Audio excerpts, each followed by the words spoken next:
Hi, I'm Kat, marketer turned brand storyteller. And I'm Candice, educator turned entrepreneur. And you're listening to Not nice, clever. We're two introverts who speak on stages around the country and work with top personal brands who also unapologetically require 24 to 48 hours of recovery time on the couch in our favorite sweats. All Netflix and no chill. And to be clear, we're not quiet or nice. Together, we're redefining what it means to be an introvert who means business. It's time to show up and show off. Are you in? In today's episode of Not Nice Clever, we are talking about currency, but not the currency that you probably might think of right off the bat, because money is definitely one of our pillars, but so is manifesting. And today we are digging in, pulling the curtain back, talking about all things and how your energy is actually likely, definitely, not probably the greatest form of currency that you will ever have at your disposal. It is renewable, right? Unlike time. So that's lovely. But I see so many people, I know Candice is too, and we were guilty of this. And this is like a lifelong practice, not to say that we're perfect, but maintaining and protecting your energy and nourishing your energy. It feeds and flows into everything else: relationships, money, abundance, wealth, opportunity, all of that. So that's what today's episode's all about. We've got a lot to share, the good, the bad, and the ugly. Candice, where do we want to start with the clever crew here? Before I even dive into manifesting, I want to note that I'm at my best friend's house in Las Vegas today. She is. And you may hear some pounding in the background, and it is some construction that is happening right now. Yep. She had a leak in one of her windows, and today is the day that they're fixing it, obviously. And it's also today's the day that we're recording, but Obviously, we know that our clever crew gets it. And so we're just here doing what we do wherever we can, whenever we can. yes. So don't mind all of that. But I do really enjoy this topic. Manifesting, I think, is one of the things that allowed me to be where I am today in my career, going from being a middle school history teacher to working with some of the biggest brands in real estate. Happened, I think, in part to my dedication to my manifesting practice. Yeah. And on Instagram right now, people are calling themselves Delulu. That is the I did that is see the thing that. on Instagram, right? It Like, is. here's the Delulu thing that I think. Mm-hmm. And if you don't know, that's short for delusional, or cutesy for delusional. For our 30 and above crowd listening, 30 and under probably knows this. They probably heard it on TikTok too before Instagram. Absolutely. So for me, that is setting goals that might be scary, that might sound delusional, that someone might say, well, you're not qualified for that. What qualifies you for that? What experience do you have hosting a podcast? Previously, none, but now a lot. Yes. And I think that when you focus on being a little bit delulu, setting big goals, the kind of goals that scare you, and then deciding that you are going to take on that energy or that persona of that person, it's really key. I was listening to Abraham Hicks, which I like to listen to in the mornings.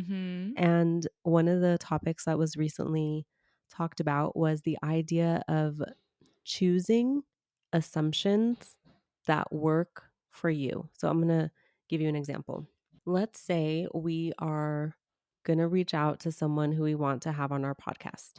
Maybe this person is a high profile person with a lot of followers. And we might feel like, ooh, we don't really know them. They have a lot of followers. They wouldn't make the time for us, like all that right. self-talk. Yes. Maybe they're out of our league, right? Ooh, yeah. And so that might prohibit us from actually taking the actions, like reaching out, DMing, sharing in our stories, all the things that we would do to attract someone typically. But what if I just assumed that they would be so excited to hear from us? Because I don't know either one of those to be true or not true. What if I just make the assumption that everyone is excited to hear from me? And if I operated in that manner, like when you were 5 and you put on a dance show for your family and you just assume everyone's going to be freaking excited to watch you dance in the living room. Oh, Feet of Flames, y'all. Okay, 90s baby over here. Richard Flatley and the Feet of Flames. Let me just, I know my mom doesn't listen to my podcast. She thinks social media is evil, but I might need to send this episode to her because that's exactly what I did. We would have my mom, my grandpa, and my dad, and then I'd coerce my younger brother because he did whatever I said, and then I'd set up the stuffed animals, and we would just take it away. in the living room. But what if you approached your conversations in business just like they were a captive audience? Yeah. Like, they obviously want to hear from you. They want to listen to you. They care about what you have to say. If you just approached things like that, then you would be more likely to make those bold asks that actually lead to progress in your business. And Mm-hmm. if both of them are assumptions, one, assuming you don't care about me Mm-hmm. and I'm a waste of your time, or you're super excited to hear from me, I'm just going to take the assumption that's on my side. Mm-hmm. And if I just do that over and over and over again, it's going to lead to connections. It's going to lead to opportunity, and people will begin to treat you in that manner, which is crazy because you can't be a podcaster until you start the podcast. All of it is just you You're trying, just you figuring it taking a the fuck step forward. out. You're just Yeah. figuring it out. And Yeah. everyone is. And the more I work with high net worth individuals who are doing really amazing things, and I listen to the questions that they have and the things that they're struggling with, the more I realize, hey, anyone can do this. This is Mm-hmm. available to anyone because they're still struggling with X, Y, and Z, and they're taking the next right step and the next right step. Mm-hmm. All of that to say, your energy matters and your thoughts matter. Mm-hmm. And if you are in control of your thoughts, which you are, might as well choose the helpful ones. Yes, the ones that make you stronger. And also, like, I think it's really important too to call out that, like, you are not your thoughts. Like, thoughts are things, right? They Mm-hmm. are separate. They are not you. They are not the intrinsic beautiful human soul that you are. Like, that's set. That's like the idea of self-worth, right? Like, that has nothing to do with your rates, your revenue, any of that. And I think for me, I would think back, I don't know, 5, 6, 7 years ago when I wasn't surrounded by really supportive, incredible people like you, like my partner Will, like all of my friends, like my colleagues, my peers. And I would think about, I don't regret it, but I think about how many hours I wasted like laying awake at night, like overthinking and ruminating on things and just playing broken records in my head of, oh, I messed that up, or I could have said that, or, I probably lost like that contract because I had a construction company at the time, because I didn't say that. And if I had said that, I would have gotten it. And like just ruminating. And there's that phrase that everybody loves to say jokingly, but I feel like there's no really such thing as a joke. Like there's always an essence of truth and power in words, where people are, if you're listening right now, if I say you are your own worst enemy, that's what we're programmed to say. But I love your illustration of choose the best assumption, because then you're being your own best advocate instead of your own worst enemy. And Right. also, what's the worst that could happen? They say no. All right, cool. You move on. At least you Or know. ignore And that's you. not, no, Those are no, the no, two things. Yeah. not That's terrible. it. Okay, y'all. If you survived high school, you can survive asking somebody like Gary Vee to be on your podcast, which I totally know we're going to do at some point this year. I don't know how. Absolutely. Delulu is the Salulu, you know? There you go. Is that Oh already gosh. coined? Because I don't know. I might have picked it up from somewhere. But I clever crew, like you it. heard it here first. Clever crew. Yes. So I encourage you to set goals and aspirations that seem out of touch. That if you told someone in your circle, they would be like, that's crazy. And then decide who in your circle will actually support you in your delusion and then hold them close. Yes. And the other thing too that I have learned is that people can support you without fully knowing or understanding what it is Getting exactly it. that you want to do, right? They don't have to get it to Mm-hmm. support you. I know that the right people will eventually get it. The Mm-hmm. right people at the beginning will be like, okay, so you're talking about you want to have property in the US, you want to have property in Japan, you want to be able to live and vacation and work wherever there's Wi Fi. I'm like, yes, that's exactly what I want. Like, I know the exact cities and whatnot. And like, even when I explain it, people are like, they're like, okay, well, good for you. Let us know how we can support you. And like, let's do a weekend there. They don't have to get it to support you. I think that's an important call out. Yeah. I used to have this keychain that I carried around. I still have it actually. It's still on my keychain currently. But Interesting. it said beach house on it. And like as a middle school history teacher, that's like not really an That's not a option. thing. Yeah. It's not a thing. Yeah. So, but I carried it around because I always knew that I wanted to live by the water. Mm-hmm. And as you know, now I live, it's not a beach house, but I live in a condo by the water and I walk my dog right by the water every time I'm there. I Mhm. was gonna say every day, but I'm never there. Every I time was I'm gonna there, I say, you're do, literally at and Vegas I right know. now. Yeah. And now it's so old that the words have rubbed off, so you can't even see that it used to say beach house. It's just like Yeah, this little circle on my keychain, and I just yeah. ordered a new one because I'm like, I feel like my manifestation is so close. I'm, like, really almost there. There's, like, Mhm, peaks of it in my life currently, mhm. and it's happening, and 7 years ago when I got that keychain, it didn't even seem like it would ever be a possibility. Yeah, And now we're almost there, Kat. Almost to the beach yeah. house. We're almost You can there. come stay when it happens. Thank you. I can't wait. And I certainly need to work on my tan because whew, it's bad, y'all. I Yeah. can see my entire vein structure in certain lighting. That DC winter did you dirty. Mm-mm. It did. It did me so dirty, but I love you. Well, I don't necessarily love DC, but I love the friends that I've made in DC. And I love that this has been my home for the last year and a half. That's awesome. Yeah. You're out there building your personal brand and you also have a team relying on you. But if your people don't know how to fish for themselves, the burden of new business always falls on you. Ouch, no thanks. The opportunity we see, teach your team how to generate their own business. The result, more time and energy back in your day so you can scale sans burnout. Amplify by Not Nice Clever is the ace up your sleeve, a hands-on workshop full of replicable frameworks and actionable strategies that your team can put in place right away. Your job? Sit back and let us work our magic. Even CEOs need help sometimes. We've got you. Head to our show notes to get the deets. #outsourced. Going back to energy is your currency, right? And I think people naturally know how to do this in certain ways. Like something that I would always do before I really knew what manifestation was, before I was dedicated in my mantras and my morning rituals, if I was feeling funky, like if I was PMSing, if I was bloated, if I was in a rut, if I had just gotten into like a terrible argument with my like ex, I would turn on music or I would go for a walk. Mhm. And like music would immediately change my frequency. And I knew, like, I'd pick a Yes. playlist, right? This was when iTunes was still a thing. Am I dating myself there? Do we Mhm. I hope some of the clever crew knows what iTunes is. Yeah, now there's just algorithms that make iTunes is a playlists. thing. But in the past, you had to actually make playlists. And then even before that, I'm sure the Gen Xers like, we had to make mixtapes, bitch. Like, you can calm down. I'm like, no. Anyway, I would use music to change my frequency, but that works, yes. And I think that I underestimated the power of words and knowing how much words could Mhm. change your frequency, like change your brain chemistry, rewire your brain, alter your frequency, alter your energy. So let's talk about like some mantras because I think we've shared this in the past, but I've got my morning ritual. I know Yeah. Candice, you do too. What are some mantras Mhm. that make you feel strong, like when you say them or when you see them on the paper? Daily, I say, I'm wise and successful, I'm healthy and strong, I have a loving and giving heart. Mm, Always daily, I wake up, I say that to myself. It's a check for myself. It's putting out in the universe how I want to show up, how I want to be. hmm And I think that's really important. And recently, I saw Glenda Baker on her, I can't remember what it's called, Talks from the Porsche? Oh, Something from the Porsche. yeah, from the Porsche. I remember Posts her. oh, wait, no, here it is. Post from the Porsche, because Yes, you because she have was to on have, Facebook at that the time. alliteration. Oh, of course. That's like a non-negotiable. Yeah.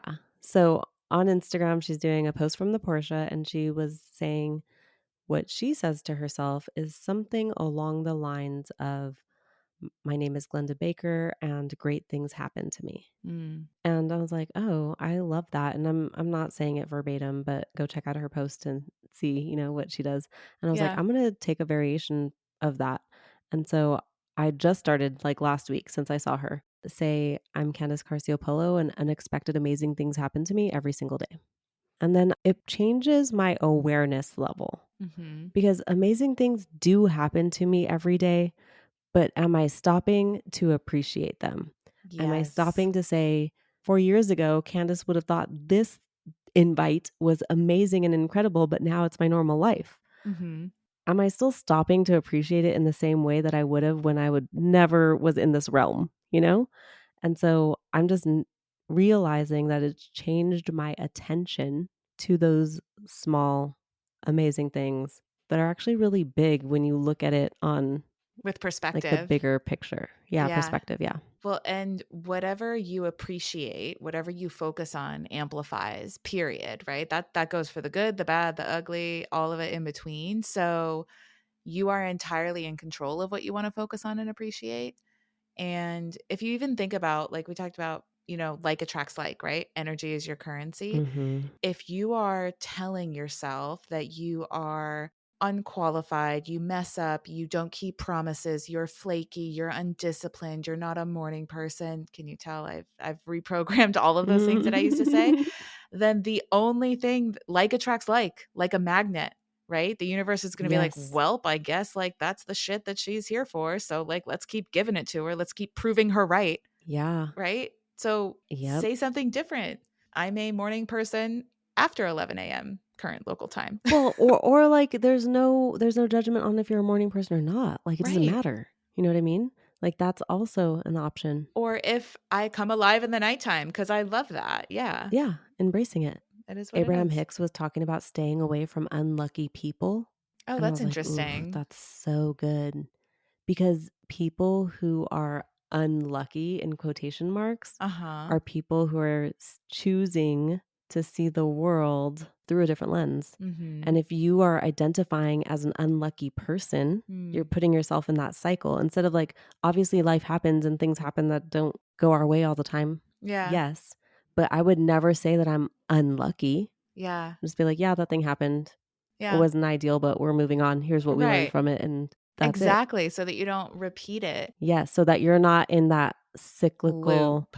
"Oh, yeah, see, it always happens to me. See, I'm always the one that this The happens world's to against me. No over one's and here over and for over me. again." Yeah. Yes, It's just yes. It's a story Groundhog you're telling Day. yourself that is then playing out in your life. Mhm. This is so interesting because I don't think I even told you this because it happened literally over the last like 72 hours. I realized that I had I lost my ID. So like that shit's in the wind. I don't know where that is. Like, or universe, if you're Okay, listening, well, I would you love need for it one to before you find get on this me. plane Oh, I have to my come see passport. me. I have my Okay, passport. good. Yeah. Yeah. Girl's got her passport. Got that shit renewed last year. Okay, so I lost my ID. No, I shouldn't say that. Guys, look, I'm literally doing it live on this call. I'm not able to currently find my ID, but I would love it if my ID found me. However, after that happened, right? Words, universe is listening, y'all. It has your back.